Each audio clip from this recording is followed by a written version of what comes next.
Context: I work in software at large companies.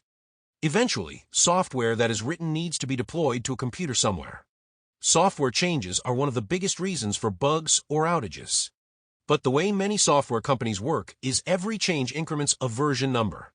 Think, I'm deploying version 111 to a server somewhere, and if the previous version that was deployed was version 101, that means 10 changes are going out.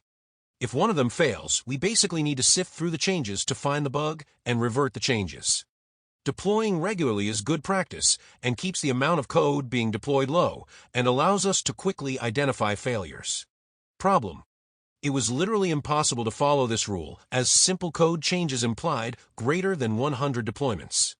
If this sounds insane, it is, but only because it wasn't automated.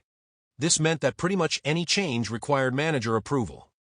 I called this out and suggested changing the code such that we could make changes to individual systems at a time. This was not funded by management. The malicious compliance.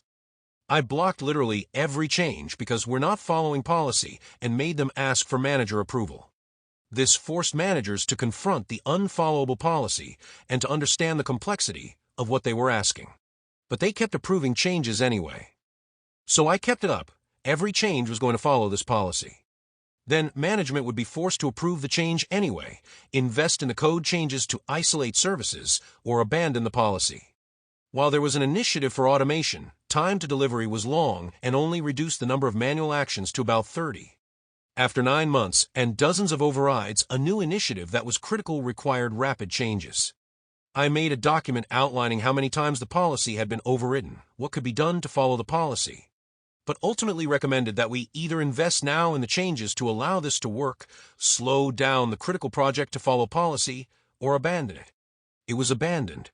The aftermath. I received an exemplary performance review, with people noting my commitment to quality and a champion of this plan.